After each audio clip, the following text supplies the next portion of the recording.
Good morning, everybody. This is Ken at Tortoise Capital. We're privileged to be joined this morning by Bill Scheit of See What Beats. He is my drum sensei, good friend, and long-term co-conspirator.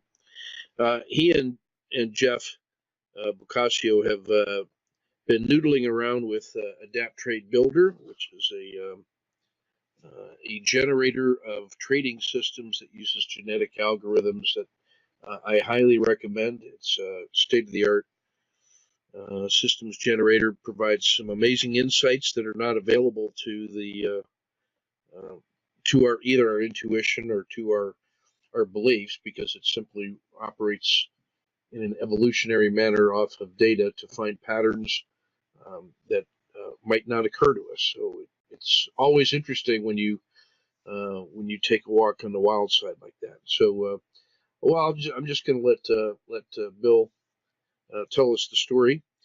This is part of the presentation series for the 2018 Kansas City Research Weekend and Live Trading Week. It's a workshop we do once a year. We bring together traders to present their research and talk about the trading systems and collaborate and cooperate. And this is Bill's offering for this year, so I'm delighted to turn it over here to Bill, and let's have at it, brother. Thank you very much, Ken. I really appreciate it. I'd like to start off by saying thanks to you for really for everything that you've introduced to the world through the tortoise community. It's just been absolutely a huge value to me and my family, and especially thanks to you for the suggestion to even check out Adapt Trade Builder. You were the one who kind of pointed me down this rabbit hole in the first place. So thanks to you. Also, I want to say thanks to Jeff for his collaboration in this giant conspiracy we have going on here. So with that, let's flip to the next slide here. I think, Ken, you've got control of that there. All right. Working. There we go. Okay. So everybody consider yourself disclaimed. We'll go on to the next slide there. So the objectives of the research that Jeff and I are currently doing are to build a system of systems that we can execute across a number of markets and various timeframes on a fully automated basis. We're currently using Adapt Trade Builder, TradeStation, and Excel as our main tools for this research. And while working with Adapt Trade Builder, we pretty much accidentally discovered a very simple system, the value of which we believe is that it very nicely illustrates the edge of using MACD, specifically the MACD histogram, to classify market directionality. And the purpose of this presentation is just to share our research. We know a lot of people in the tortoise community are using MACD, are focused on MACD, so hopefully this will be of value to the community here. So what is Adapt Trade Builder? I think everybody knows Excel and TradeStation, but Adapt Trade Builder is the third tool in our arsenal. As Ken mentioned earlier, it's a genetic programming software that discovers and codes trading strategies by, quote, and this is straight off the Adapt Trade website, evolving a population of strategies based on their fitness. Fitter strategies combine to produce offspring strategies in an analogy to the biological processes of reproduction and evolution. If you want more on that, there's the Adapt Trade website.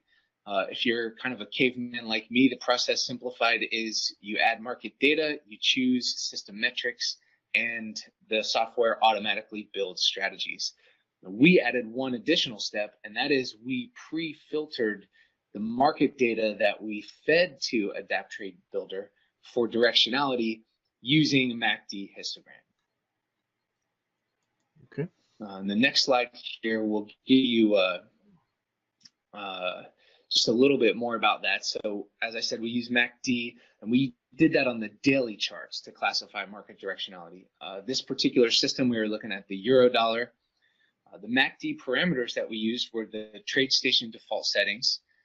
And just a basic rule for us is if the MACD difference or MACD histogram is greater than 0 at the close, begin trading long the next day. If the MACD histogram is less than 0 at the close, then stop trading long.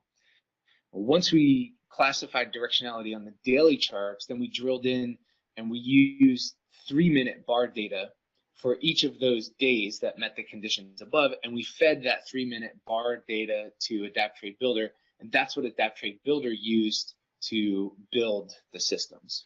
I should let me insert a point here that we've been using the MACD parameters of 10, 30, and 5.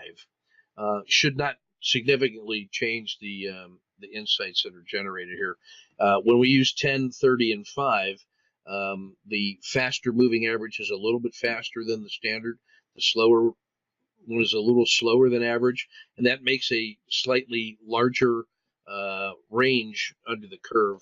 And then the 5-period acceleration instead of 9 just gives us a little bit of an earlier signal, but the general principle ought to be the same. Our 10, 30, and 5 is a slight refinement, we think, of the standard pattern. So, go ahead.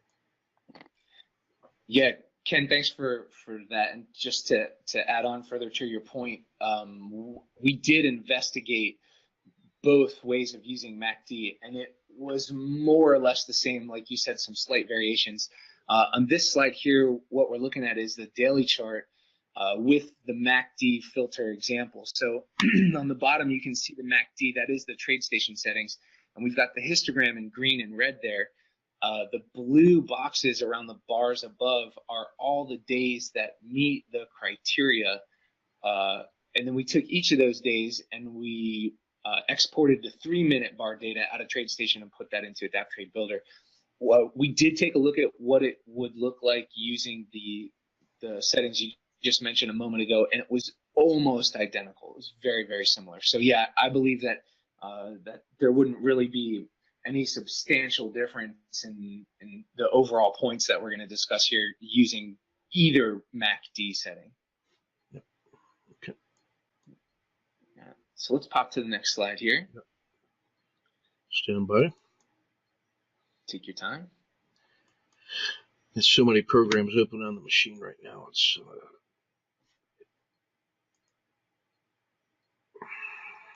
that's how my brain feels. let's try this again here.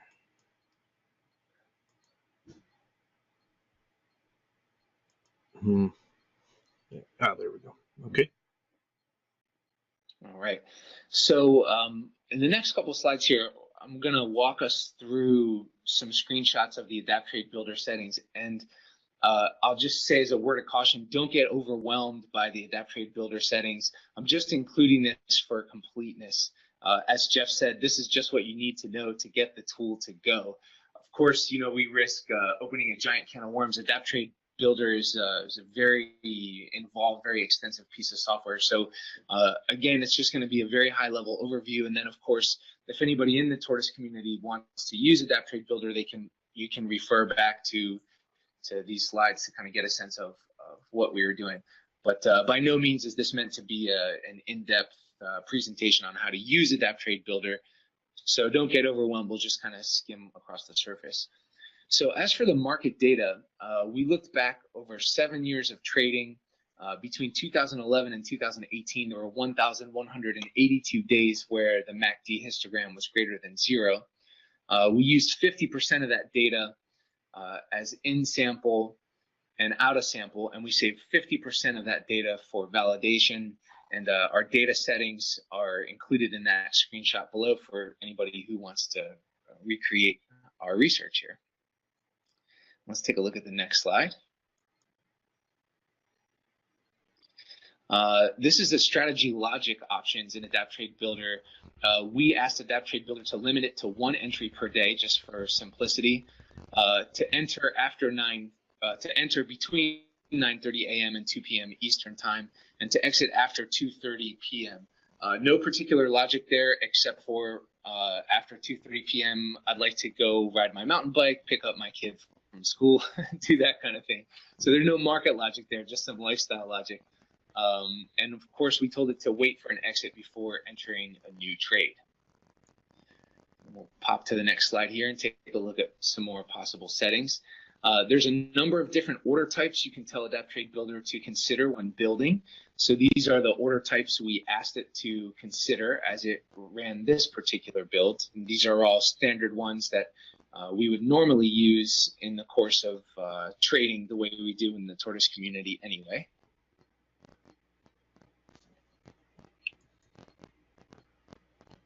We can pop to the next slide here. And these are the indicators we asked Adapt Trade Builder to include. Again, these are the standard ones that I think most of us in the tortoise community would be using. And we can go to the next slide.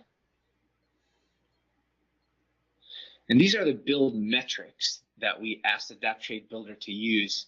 And I'll direct your attention to the bottom square there where it says conditions for selecting top strategies.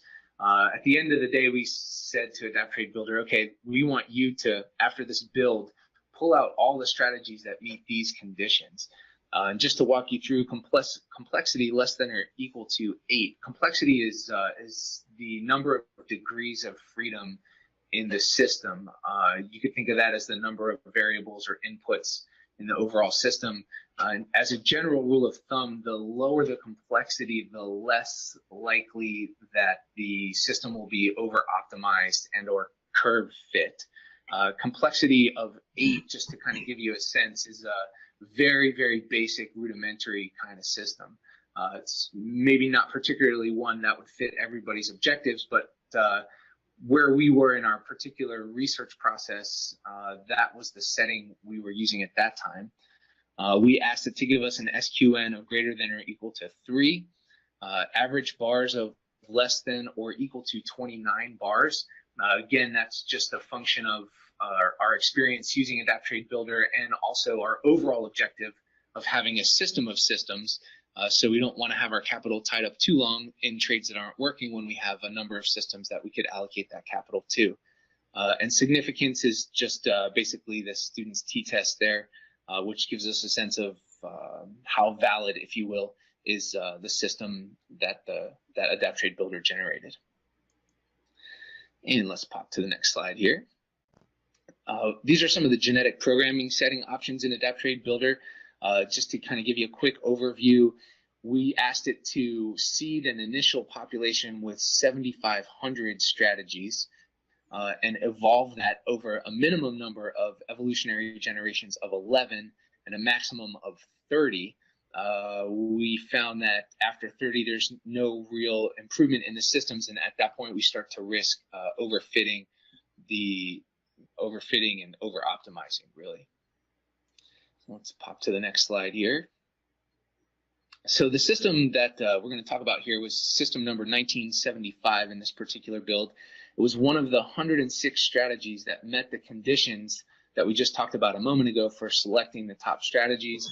And this particular build took 19 hours of runtime for those of you who are curious about how Adapt Trade Builder works. The system rules for 1975 are very straightforward, and I have included them, the easy language code for the system, in the notes section if you've got the PowerPoint here. So the rules are that if the MACD histogram is greater than 0 on the daily charts at yesterday's close, then using the 3-minute charts, you buy at 9:30 Eastern, that's the US Open, every day. There's no other criteria. Use an ATR 96 till the I stop is 2.1 times that ATR. The target is 4.8 times the ATR, which is basically a 2.3 reward to risk ratio. And we only take 1 trade per day. Those are the rules that Adapt Trade Builder. Yes. Yes. Just to clarify, that ATR 96, is that a daily ATR or the 3-minute bars? 3-minute. Okay. Yeah, 3-minute. So again, very kind of simple brute force system, but the performance is fairly impressive considering the level of complexity. Yep. We can look at that on this slide here. Just to give you a little bit of background on these stats, we use the size of the average loss for calculating 1R here. You can see that this is the system has 43% reliability, average R win of 1.79, average R loss of 0.97, with the SQN-N of 3.9 and an SQN-100 of 1.32. And then we have classified by market volatility using, Ken, your system of market volatility classification. So we have quiet, normal, and volatile.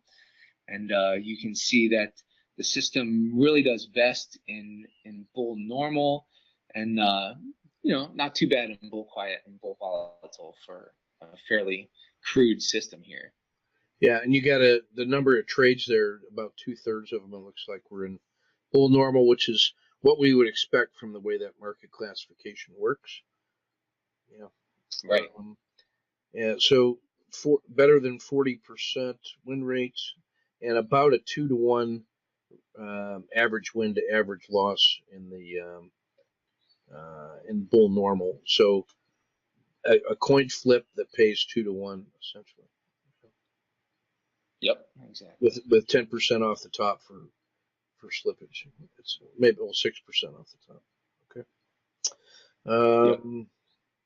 Let's see if anything else jumps out at me here. Period, number of days per signal, or is that bars? That 5.4. Let's see. I'm looking at days per signal. Yes. So I think how Excel is calculating that is the total number of trades divided by the total number of days in the test. So that wouldn't actually be accurate.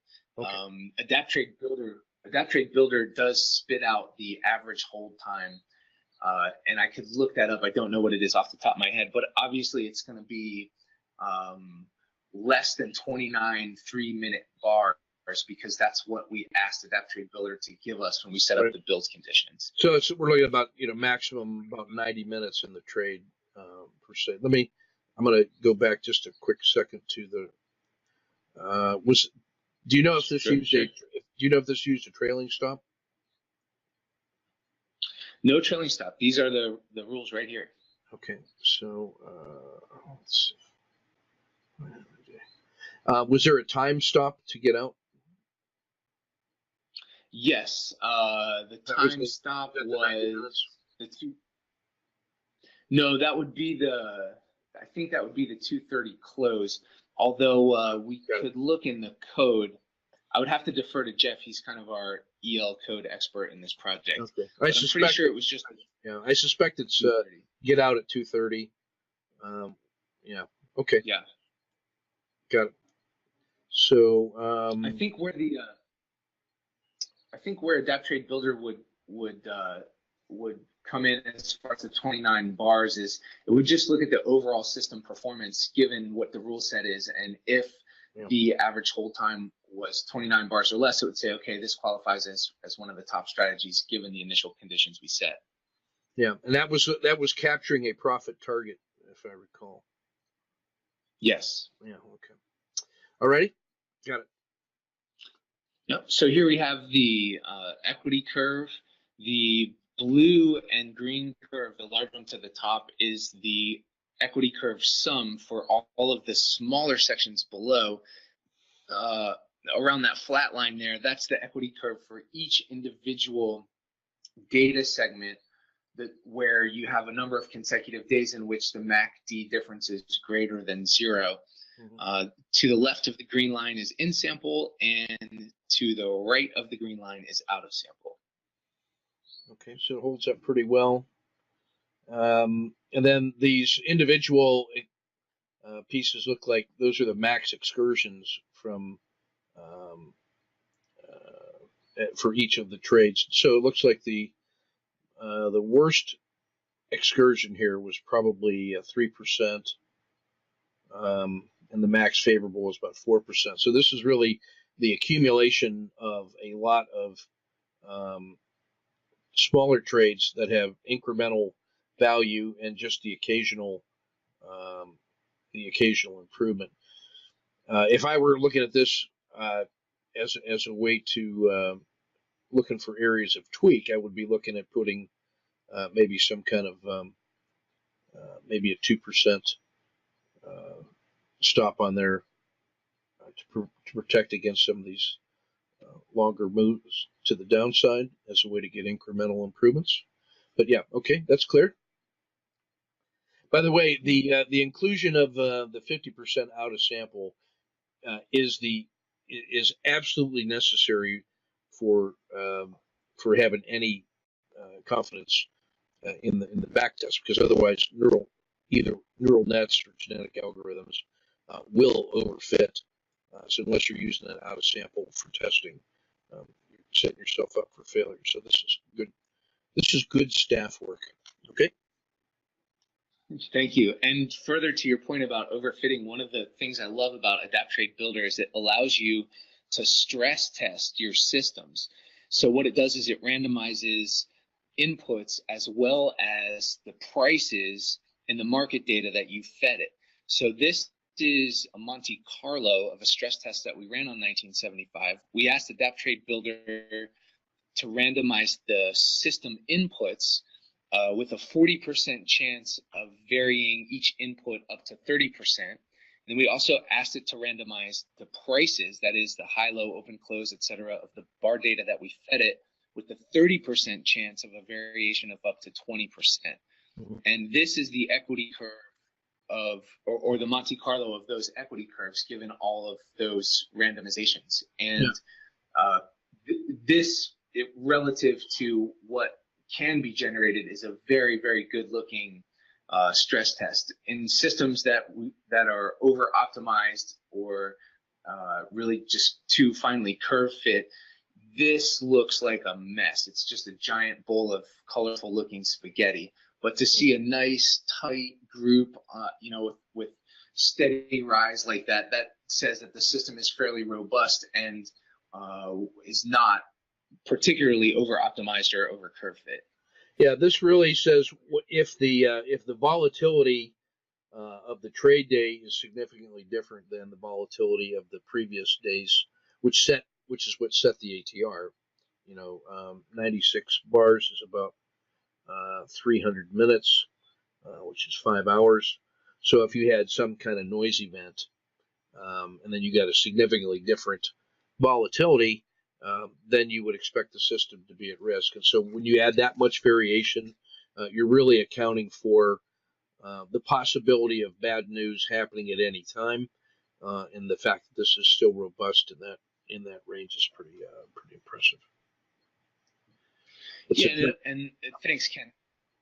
Totally agreed. And just to piggyback on that, it also, in my mind, it says, okay, well, the system picked ATR 96 and it picked whatever the I-stop is and the target. Yep. But even if those numbers were different by quite a bit, the system would still work well. Yep.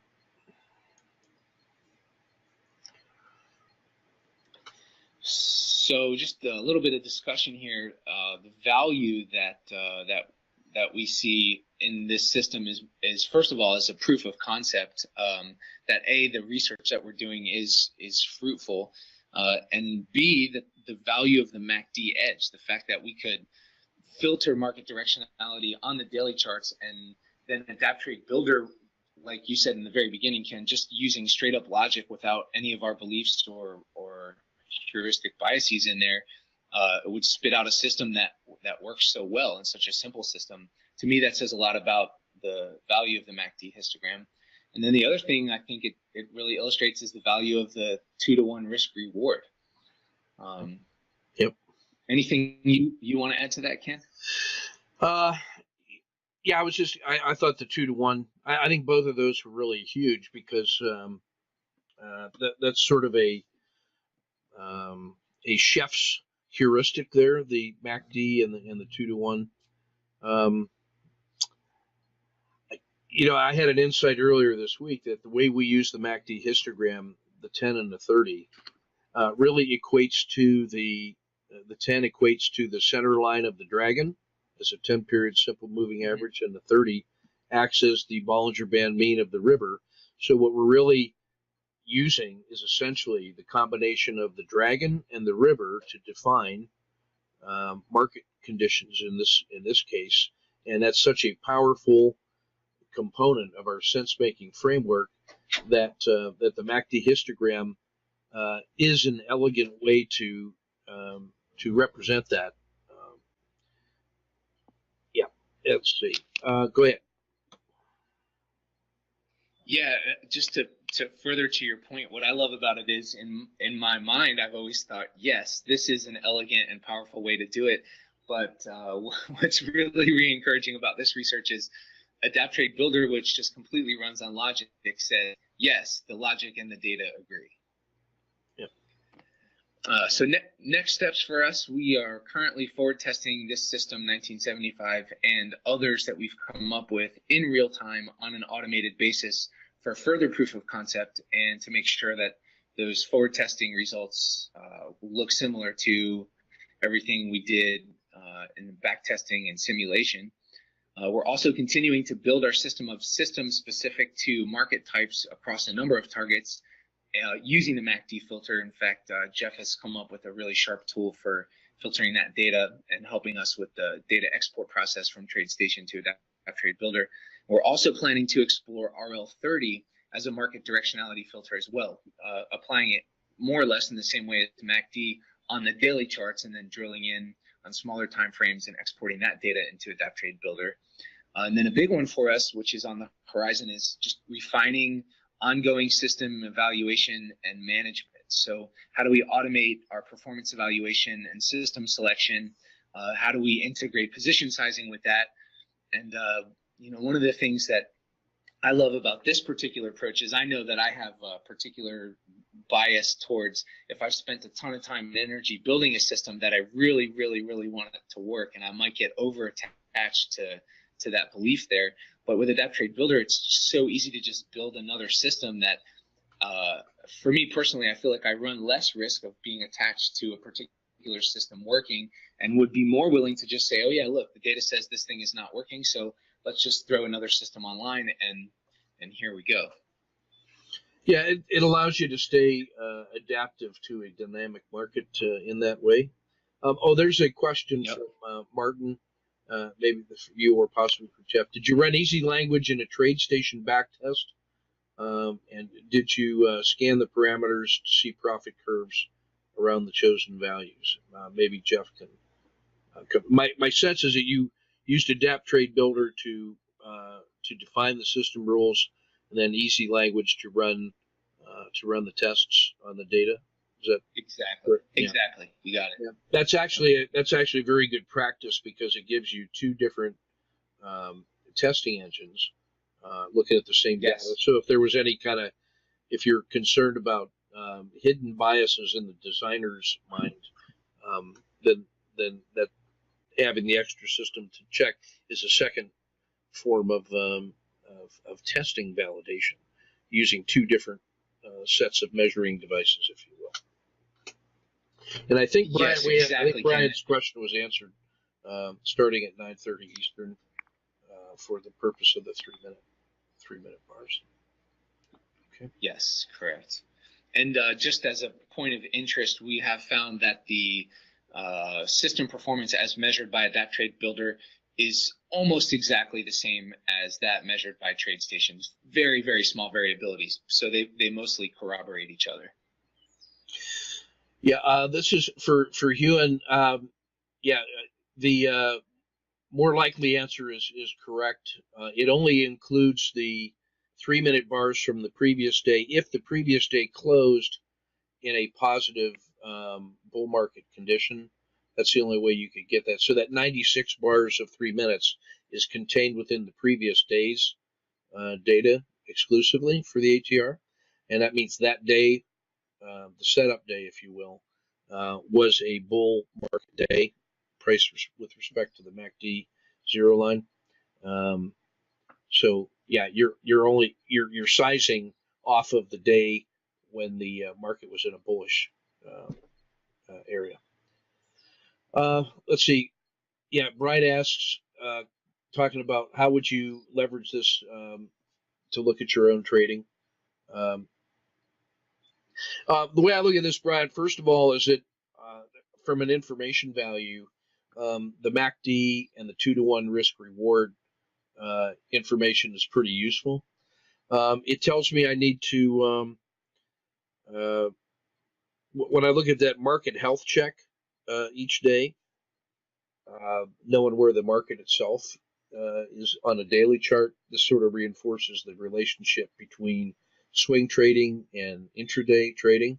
I would also look at this.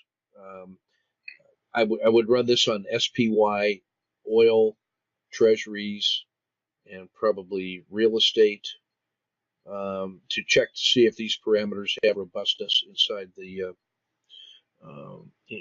equities as well as the currencies.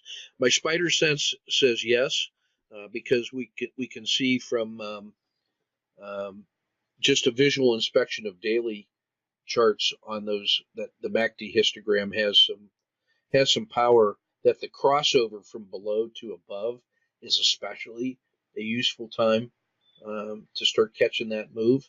It also tells you that if you're watching MACD histogram and the signal line is going down and then rolls over and then does a P1 outside of say its own river, that you're now entering a season of favorable intraday trading.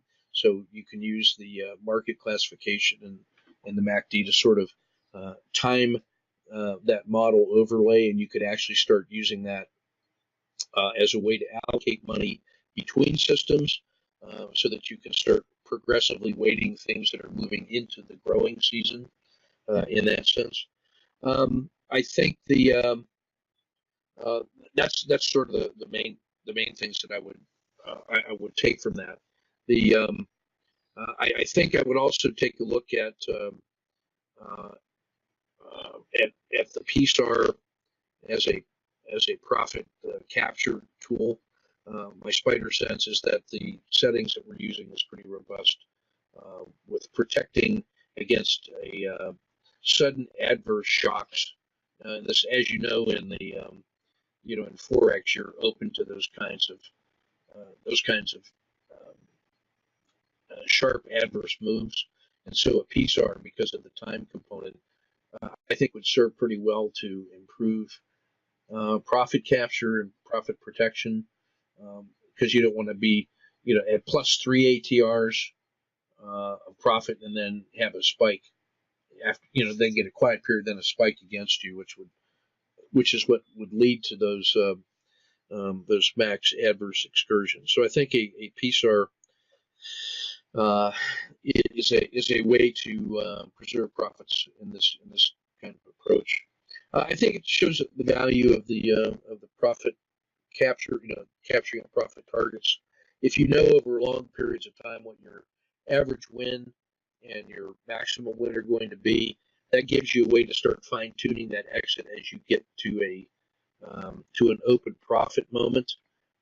As you know, my belief is that if you ever achieve an above average win, that you should never let that trade go below zero. So there are some ways I think we could explore some of the exits.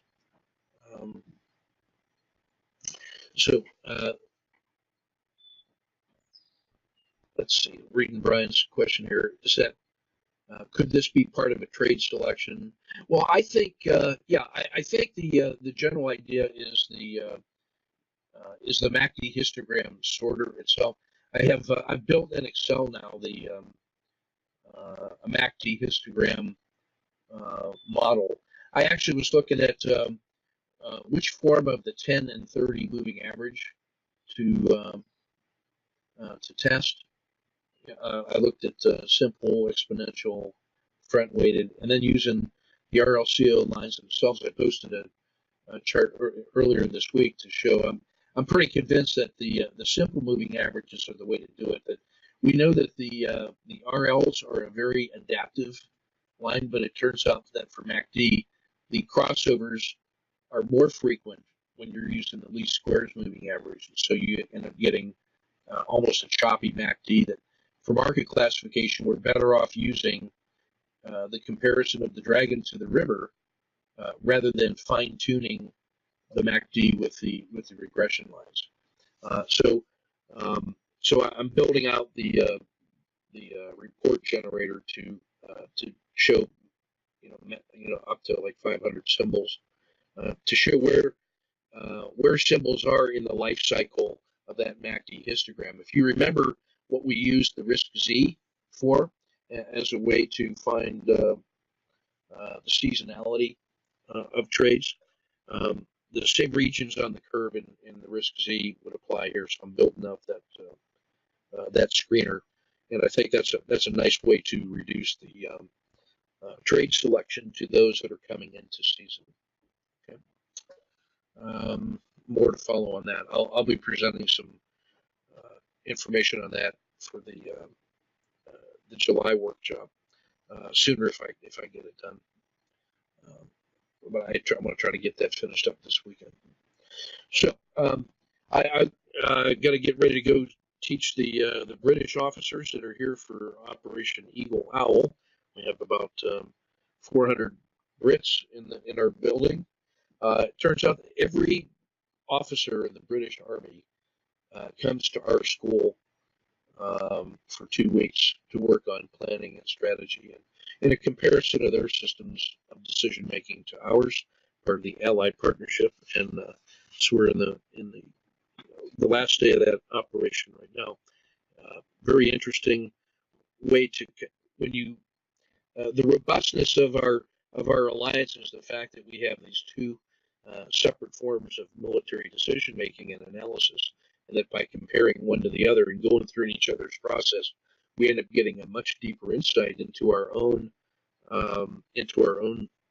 systems. And that's essentially what we've done here is letting an independent signal generator environment, which is Adept Trade Builder, help shed some light on our own internal processes. So I'm really encouraged by what we've got here. I wanted to say, well, you and Jeff still got your ears on, that this one about exploring the RL30 as a market directionality filter, especially intraday. That remember Tony DeQuick's work, and what he found was using the RL30 slope, that when that was between 0.1 and minus 0.1 of slope, sort of the central line, that was a noisy moment for equities, and that when the steepness got stronger than 0.1 or worse than minus 0.1, that was where the optimum time for those directional moves would occur. And in my sense is that's going to be an important part of looking at that as a market filter as well. So it's essentially using the slope statistic of the RL30, which again has a lot of reasons to believe is pretty important. Thanks. Yeah. Okay. Last chance for questions out there, guys. Good to see Jeff, and good to see a whole group of friendly faces out there. Plus one to you guys. You're really getting the work done. I will tell you, the small accountability groups that are at work in base camp is really achieving the vision of the collaborative learning environment that started, 10 years ago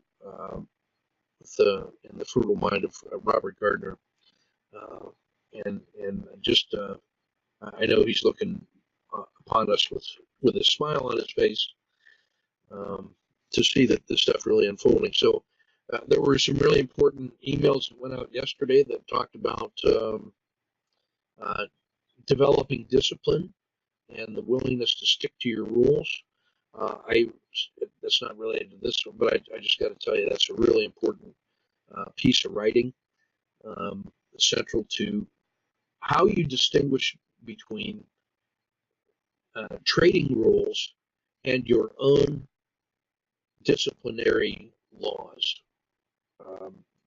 I'm going to do a separate video on that one, but everybody that's on that list is on the email list, it looks like. So I want to make sure you guys really attend to that and internalize the message. I think it's a pretty powerful tool. So thanks to Bill. Both have things to do and people to see today. Give a nice hug to that amazing wife and son of yours. Continue to be a shining light for us. You live life with style and grace and a sense of humility that is so refreshing that it's an honor for me to know you and to work with you, and you make me feel like a young man whenever we talk. And so I love having you around, even if it's just for that. So um, tell Lee and we love him, and get on and have a good rest of the day. Thank you, Ken. Thanks for everything you've contributed to us and the whole tortoise community. It's really an honor and a pleasure. Thank you so much. Okay. Thanks, guys. That concludes the briefing. We will see you in the chat room, and market opens in 36 minutes. Time to make a cup of coffee and then get our game face on. Let's go get them. And there we go. Okay, thanks a lot, Bill. Recording's over, and like I said, say hey to Leah for me, and you guys have a good summer, and I'll be even in touch with you as soon as we get this going. Thanks for doing this. Thanks. Oh man, it's so my pleasure. Thank you, and I hope you enjoyed the time with your family, and good luck with the Brits. Yeah. Thank you for